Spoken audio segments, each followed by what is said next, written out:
Hello and welcome. In this tutorial we're going to create a feedback delay system using Crosspatch. Okay, so this tutorial roughly consists of 3 parts. In the first one we will set up the Crosspatch. In the second one we will be patching the delay line, and in the third one we will put in place some safety measures so the feedback doesn't blow up. I will start with an empty max patch. The only thing I have here is an easy DAC, so we can hear what we're doing. Okay, I would start by setting up the Crosspatch. So the Crosspatch is a very handy UI object that you can use in combination with the matrix tilde object.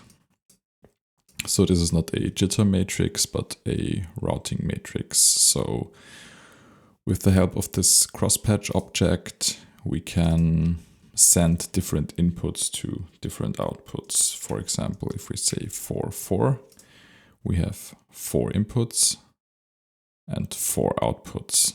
And this object then helps us to send the inputs to the outputs. So what I would like to do first is setting up the names for the inputs and outputs here so we don't get confused later. So I want to create 4 inputs and 4 outputs. So here we have input labels. You could do this with an arbitrary number of inputs and outputs. I'm going to use 3 delay lines, so we need 4 inputs and 4 outputs. You see in a second why. So we need the original input. I think I need parentheses here. Let's call this from delay 1. Then we need the input from delay 2 and the last one from delay 3. Okay. So as you can see, we already got it here. Now setting the outputs. Where can I set the outputs? Here are the output labels. So this will be to delay 1, so to our first delay. Then this will be sent to delay 2. This will be sent to delay 3. And then finally we have the final output. And so the idea is that we have one input for our sound source, which would be input, and one output to our main audio output. And everything that happens in between will then send the signal in different directions. So to send the signal directly out, we would do something like this, but we could also do something like sending it to the first delay and then to the output, or sending it to the first delay to the output and also mix in the original signal. And the neat thing about this is that we can also say how much gain we want here. But I think I have to, set this so I can see in dB. And what I would also like to do is set the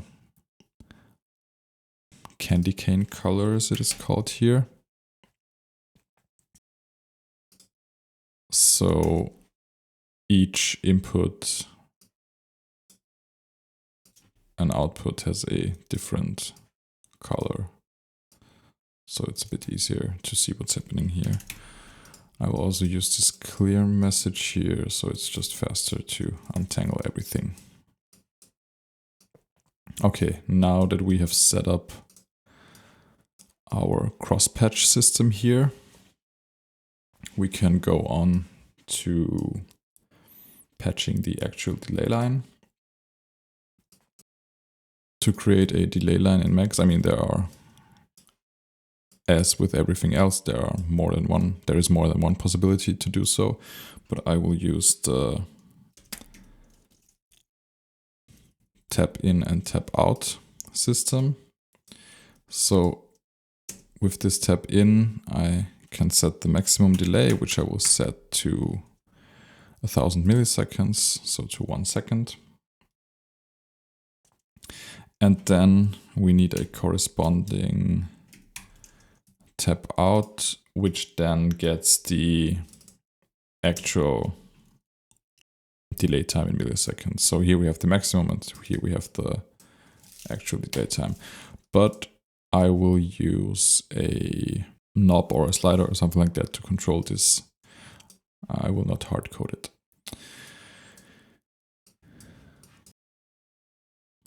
The idea is that we have an audio input, which could be our trusted Zhongwei. So here we have the input.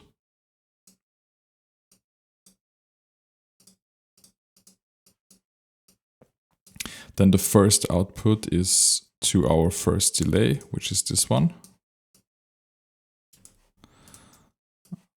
Make this a bit bigger.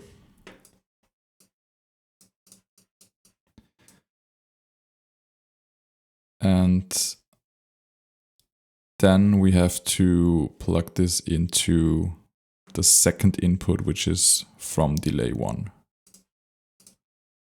Like so. So we can see the first output is to delay 1 and then the second input is from delay 1. So here we have this loop. Then the same thing again for the second delay line. Second output is to delay 2. And third input is from delay 2. So I plug this in here.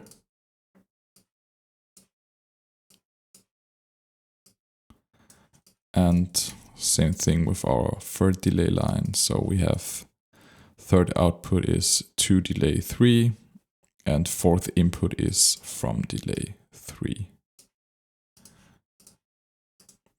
And of course you could expand this and work with more than 3 delay lines, but I think you get the idea here when we're just using 3 of them. And now using this Crosspatch, we can see what needs to be connected and what needs to be disconnected here within this patching matrix. Now we can see input 0. So this is the numbering starts at 0. So input 0 and output 0 is connected. So we get a 1. If we disconnect it, we get a 0. So now I connected input 1 to output 0. Yeah, so you get the idea. Oh, and I forgot the final output, which is just our output here. So I will use a live gain. I will change the orientation and the number of channels. So yeah, here we have the fourth output, and then there is a fifth output with the inlet and outlet gains, which we don't need. So I can then plug this in here. And that's pretty much the whole magic right there. Now coming to the third part, I think this is going to be a very short video. The problem with this is that we can create, the cool thing about this is that we can create feedback loops. So let's listen to this in action. So at the moment, nothing is coming through, but if I'm connecting input 1 to output,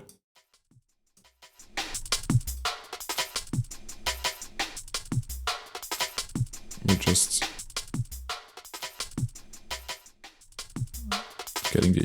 sending it to the output. Oh, and I forgot one crucial thing. Of course, we also want to change the delay time individually. So I will use something, what's it called? Something like a live slider. No, probably it's better to use a dial for this. Let's call this one. No, not the scripting name. Here the short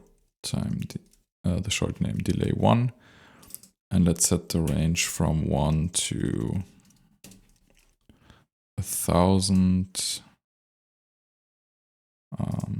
milliseconds. So yeah, here we have the delay time for delay 1, 2, 3. I will also change the label here. It's delay 2. This is delay 3, and then we can just plug them to the corresponding tab out object.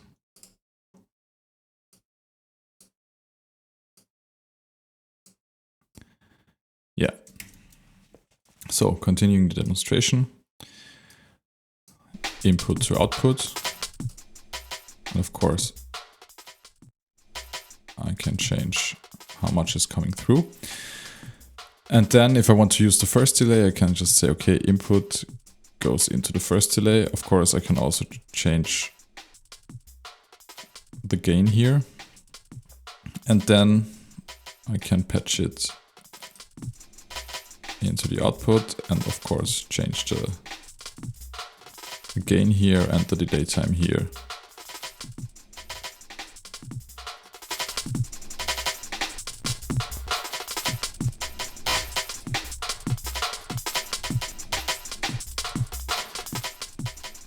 Yeah, but the main reason to do it like this is that you can also create cool feedback systems. So I don't have to plug this right into the output. I could also say, okay, delay 1 gets plugged into delay 1, and so we get a feedback system. And the problem with feedback systems here is that they can blow up. So it would get louder and louder and louder, which we don't want. So here I like to include a clip object. So we're clamping the signal between -1 and 1, so it doesn't blow up. I mean, what we also could do is, so this would be a very hard distortion. We could also use a peak limiter or the, what's it called, hyperbolic tangent function. Oh, forgot the tilde here. So this also clips the signal, but it's doing it more gradually, getting a warmer, more analog sounding distortion, I would say. So I will put them in here. And of course, we can also, just to be more safe, multiply this by a factor that scales the whole thing down. So now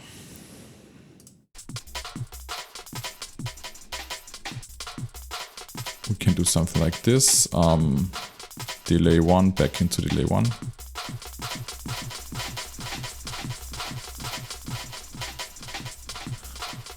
We could also do something crazy, going into delay 2 back into delay 1.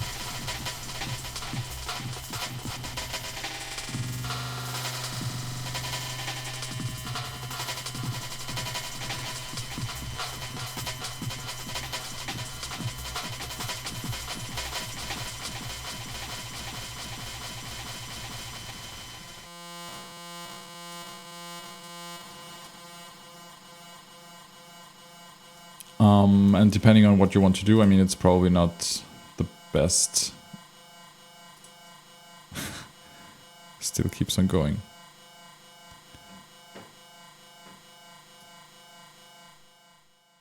Okay, yeah, depending on what you want to do, maybe it's not the best idea to use drums here, but we could create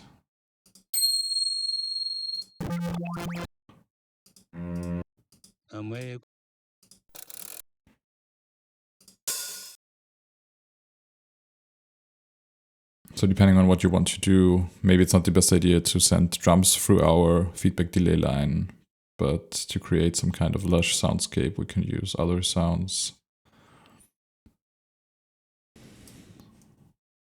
Maybe this one works better.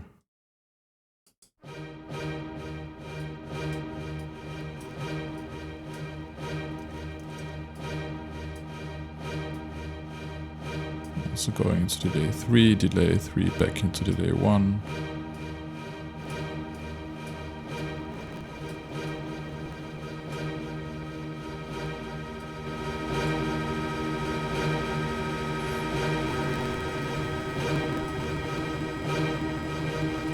Yeah, so I think you get the idea.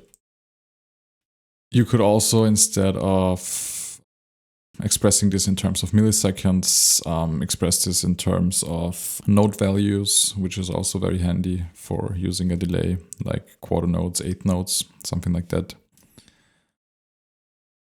That's essentially what I wanted to show you. I hope you found this useful, and thanks for watching.